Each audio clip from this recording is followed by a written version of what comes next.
shaydaanku waxaa laga yaabaa inuu kugu mashquuliyo taariikhda baadh oo dadkii ahlu khayrka warkooda fifiiri iyo siyaru saalixiin uu kugu mashquuliyaa laga yaabaa alimaam ibnu qayim wuxuu leeyahay faa'iido qiimo badan baa ku jirta fii kitaabi badaaci alfawaa'id mujalladka afraad taqriiban wuxuu leeyahay fawaa'iddaa keliya kitaabka dhanba inta haddaan ku qori lahaa khayr asaga ummadda ku fillaan lahaa buu walow lam yakun fii hada atacliiqi ilaa haadihi nukta buu hi lakafan nugtadaa keliya haddaanan ku qori lahayn buu hi badaaci alfawaa'id ummadda intaasaa ku fillaan lahay wuxuu ka hadlay ninkii ibliis leeyahay ama shayaadiintu toddoba god baa u qodan buu hi 7 god baa u qodan god ka koowaad buu kugu ridan waaye ka labaad buu kugu leey inuu kugu rito oo kugu jito bohoshaas bohollo waaweyn baa u qodan bohol shirki baa la yihahdaa midna bidcaa la yihahdaa midna kabaa'ir baa la yihahdaa midna sakaa'ir baa la yihahdaa midna mubaaxaad baa la yihahdaa midna waxaa la yidhahdaa buu hi muxuu ahaayey camal khayr ah kadibna waxaa u dambeeyo bohol toddobaad ah weerar lagu qaado tabdiic iyo tafsiiq iyo tabliid iyo tajhiil ah toddobada god ninka ka badbaada hadda waa ninkan unbaa janno isa arkahayaan buu wixii intaa ka horeeya isluguyo wey ibliis iyo shayaadiin weerar bay kugu soo qadahaya inay gaalnimo iyo kufri kugu ridaan ood gaalowdo ood mushrik qubuuri ah oo wathani aad noqoto calmaani mulxida dimuqraadi ah aad noqoto muwaali munaasir lilkafarati waalmurtadiin gaalnimo inay ku dhex fadhiisiyaan bay doonahayaan waa lagu xayeysin daruuro maslaxatu dacwa tol baa meesha maray reer baan iskaga dhicinaynaa xoogow kursi biyo cabaal gaalnimoo rabaa marna kugu hubsado haddii ilaahay kaa badbaadiyo ood ilaahay baryadii iyo cilmigaada iyo camal ku badbaado iyo tawfiiq rabbi subxaanahu wa tacaala ku badbaado wuxuu isku dayay inuu kugu rida godlaya albidcu khuraafi inuu kaa dhiga xaarcuna bakhtiyey oo muxuu ahay baash ku dhex dabaalanaya oo bidcada farqaha ku wata oo khariban buu doonahaya shirki ka badbaadi bidcu ku gelinaya bidcooyinka maxaa yeelay waa ariiqi kufriga waa waddadii kufriga waa mukhaalif liddiin aslu diin oo dhan bay ka hor imanaysaa waa ariiqo cusub oo garab ordaysa sharciga islaamka waa gaalnimo aan yarayn weeye ayib gaalnimay daris la tahay waa aariiq almubaashir ila alkufr ayada haddaad ka dhaqaaqdo ood xagga u booddo gaalnimaad geli haddaad ka soo noqotoad kabiire iyo sagiiro ku dhacaysa laakiin ariiq ayada haddaad dhaafto bidca wax la yidhahdo waad gaaloobaysa oo xagga u dhaafto marka bidcaduu kugu dayo inuu kugu rido bidca qawliya caqadiya camaliya waxay doona ha noqoto bidcada adduunka fara badane taas marka haddaad ka badbaado god weyn oo kale alkabaa'ir in allaha kafuur raxiim buu ku dhex fadhiisanaya zinada beenta xanta khamrada ribada dhiigga islaamkoo lagu xadgudbo xoolaha islaamkoo la dhaco dadkoo la xanto darisxumada muxuu caasinimada yani kabiira meel kaba inuu kuu riduu doonahay godkii bohoshii kufrigaad ka soo badbaaday ilaahay naga badbaaday asaga awood lehe godkii iyo bohoshii waxaad ka soo badbaaday bidcada allaha naga badbaadiye godkii saddexaad bohoshii saddexaad ee muxuu ahaye alkabaa'ir baad ka badbaaday sakaa'ir buu kala sugahayaa sagiiro weeye sagiiro xoogow maxaa yeelay dhib ma laha weysadaa lagu tirahayaa salaada allah hore kula baaba'aysa juz qur'aan oo boobisaa kaaga filan qajac ka sii addunuub asakaa'ir macaasiyin yararka ah ayuu kugu aafaynhayaa xaabo yar yar weeyo nabigaa tilmaamay dunuubta iyaakum wamuxaqiraati dunuub dunuubta kuweeda la xaqira ee la quursada iska ilaaliya maxaa yeelay hadday madalan dad safara meel degaan oy xaabo waayaan oy kala foofaanoo nin walba uu soo qaado caws iyo xoogow tif ah iyo maydhax iyo nin qolof keena iyo nin keena qori iyo nin xoogow mid jabad keena marka laisu geeyo raashinka way karanaysa marka dunuubta sakaa'irta markay isku tagtee la urursho oo ku gubaysa soomaalidu waxay yidhahdaan muxuu ahay geed hal inkarisa way hoos taallaa geed weyn oo baxay haddaad unxun ka jaabto laanaad soo jebiso iyo qoloftiisi iyo mid meel ku dhacdo oo neef geela wax kale waad ka heli idan dembiga yarka hadduu ururo waa ku baabi'inhaya waa ku gubahaya yaan la fududaysanin sakaa'irta haddaad ka badbaad wuxuu kugu mashquulin god afraad shanaad wey god shanaad oo khataraa jira dadkuna ma fahmaan ibnu qayim godkaan iyo god ka dambe labada god u daran wey godka shanaad waxaa weye wuxuu kugu mashquuliyo shaydaanku almubaaxaat alishgaal bilmubaaxaat waxyaaba bannaan ba kugu mashquuliyo bardoodan ciyaar bannaan istaag sheeko fadhi ku diran aan macaan lahayn meelo wareeg wuxuu rabaa inuu kaa mashquuliyo khayraadka ila ninku waa xariif weeye kumaan kunoo sano soo shaqaynhaya mooryaan dadka sida loo dusada yaqaano wey xariif marka wuxuu dhihi marba wadaadka dabkari weyday ood godkii gaalnimada ku ridan weyday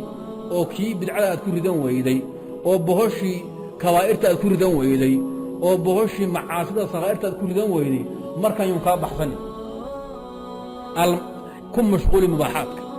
iska wareeg maama waa soo dalxiisaynaa meel istaag xadiiqatu alxayawaanaat sheeke barley wareeg bannaan sursuran iyo taagtaagni waktigu kaaga dhammayn masaajidkii oo la geli lahaaba bannaanka kugu celin hadha geli mukaadi halla aadaamiyo yarkaadi bannaanka kugu celinaya halkaasuu kaaga haya hangool saa ku celinaya hadhowr uu kaa fiijinba marka saa loo tukado bannaanka ku tuuri kabihii baad xoog u qaadanti fayl baad geli jidka in laga baxo fayl baad geli hadda ogow horaanna bannaanka kugu haya inaad soo gasho kuu diidanaa bimacnaa mubaaxaad buu kugu mashquulay mubaaxaad markuu kugu mashquulay muxuu ka faa'iiday inaad noqoto ruux khayr yar xilligii juz qur'aan la akhrisanhayey la wardinhayey ilaahay la caabudahayey wax la mutaalacaysanhayey ilaahay la xusuusanhayey wixoo dhan uu kaa mashquuliyey marka waxaan dembina aan lagaaga qorayn ajirna aan lagaaga qorayn buu kugu mashquuliyey iska baddaa mubaaxi khayrkaa uu kugu dhaafay lagama hadlaayo taa waa macsiyo asagu mubaaxi shar kuu geeye lagama hadlaayo in macsiyo kuu geeye mubaax bannaan oon dembina lahayn sawaabna aan lahayn baa laga hadlahaya wuu kugu mashquulinhaya wuxuu leeyahay ibnu qayim godkaani kama badbaada ila alfuqahaa alcaamiluun dadka yaqaana shayddaanka dabinadiisa ka badbaada wa akhtaru minhu godka lixaad godkan god lagu kala baxay wy shantaa god haddaa ka badbaado god lixaadoo uusan ka badbaadayin ila almukhlisuun baa jira godka waa maxay alishqaalu biاlcamali almafduul wuxuu kugu mashquulin camal laga fadli badan yahay bal xariifnimada u fiirso ina الشhayطaana layأmuru 70 baaba min alkhayr liyatawasala ilىa sharin waaxidin ayuu kugu mashquulina shayطaanku 70 albaabo khayr ku farhaya 70 albaabo khayr kugu dirhaya muxuu kugu diri waa meel laga khayr badan yahay way bannaan tahay waa طaaco waa khayr fadli bay leedahay laakiin wuxuu rabaa inuu kaa ilduufiyo ku dhaafiyo wax ka khayr badan wuxuu ku dhi iska ictikaaf oo tusbaxa wareeji wuxuu kaa mashquulin janaazaadka inaad raacdo qadaaء xawaa'ij اlmuslimiin wuxuu kaa mashquulin halgankii muslimiinta in loo gurmado in khayrka loo sheego in xumaha laga qabtaa ka fadli badan in masaajid la fadhiyo la daba muxuu ahay la wardiyo ayib wuxuu kugu mashquulin wax la muxaadarad iyo dacwo inuu dhiiggu qulqulahayo jihaad fardocayna uu socdo oo meydka la kala goranhayo dhaawaca ayuu xagga kuu dirhayaa xariif weyninku waa la yaqaanaa si dadku u dursado wuxuu leeyahay dadku waa masaakiin ibnu qayim wuxuu yidhi haaulaa'i waa masaakiin macduriin wey li'annahum ma fahamsana buu ihi shaydaanku inuu khayrku fari waxay maqleen shaydaanku xumaanba dadka faraa ya'muru bilfaxshaa'i waalmunkar bay maqleen yacidukum faqri iyo balaayood indiya boo hahayaa hawlahaasay waxaan weli aan soo gaadhin shaydaanku markuu kuu dhiibi fuxsh iyo munkar kuu dhiibi oo markaad ka aqbalayso laakiin markaad soo jeedeed faahimtahay indhaha taagahaya hawlaha kugu dayi maayo ninku dabaal ma ah wuxuu kugu dayi meelo waxugu kuga xaadin karo ninka turubka yaqaana xariifka alaab bilaash loolama yimaado alaab khatara loola yimaadaa ninka shaxda yaqaana meelo bilaash nin khatara waa in loo keeno oo fahmi kara sidii loo xaabiyo ninka caamaygaa ayuu oga bilaabay kufri iyo shirki iyo bidci iyo kibiir oga bilaabayo ninka xoogu wax fahamsan ee wahaabiga buudaha gaaban indhaha taagahaya xooga bilaabaya xoogow saaca bisaaca iyo xambala saaca bisaaca xoogo yar naso caawo dhan baad quraan akhrinaysay laabudda xoogo meelaha indhaha taagto cagaarka xoogo waa lagu nafisaa meel yar aan jabaq lahayn wuu ku wareejinhaya baabuurkaad la ordi maanta o dhan qararo waa xariifku yaqaano wey taasuu kugu kari waayo hadduu kugu kari waayo muxuu kuu dhiibahaya wakhtigaadan had iyo koor cibaada ka buuxiyo kuleeya laakiin cibaada wuxuu kuu dhiibahayaa laga khayr badan yahay cibaada laga khayr badan kuu dhiibahaya waad ku mashquuli halkaasaad maanta lagu dhuflay waad ku marqaami oo wakhtigu kaaga dhammaan meesha khayrkaa 2 bilood waxaad soo wadda ay maalin ku marhayaan leanna camalka afdalkaaga yaqaanaa marka alishqaalu biاlcamali almafduul can alfaadili waalafdali waa qodobka u daran buu i caame iska daayo culumaan fahmi karin bu 6daa godba hadduu aad ka badbaado waa godka u 7 baa lagu kala bixi buy saacaddan waa qursaba shaydaan shirki baad ka badbaadday oo bidcaad ka badbaadday وكبيرات كبد بادي وصغائر بد كبد بادي إنه واحد بلا شكودي بد كبد بادي إن عمل لقى فدري وفوز وكبيرة كبد بادي مركاني دجال بفوق قادم الحقوق صودين الشياطين الإنس والجن تكفير وتكفير ويكون جالسين ويكون تبديع ويكون تفسيق جاهل وي اسقس وي بناله وي دين ما يقانه عباده ضد استقاد هيا وحما أها حلقة وحاب الله من حرب الشعواء كوري هوس مكاوري ريبر سعد الله قبل الله محكر بابو محكر بابو مشكوشه وعيدك وقصوا كعين عمل وكعين مظاهرات هبل هلا قبطه حال قربا استغى صدر يا ترى محل يقبل هدايه كم مسؤول صلاه خير محل يقول هي محل قربا دغالك هاب بالوضع وضن ابو هذا هو مسؤولين فدي بالوقوف بالله بفود الوجنين هو الدفاع ماذا الدفاع عن عظمه خير كاد ودو نبك مسؤول زاد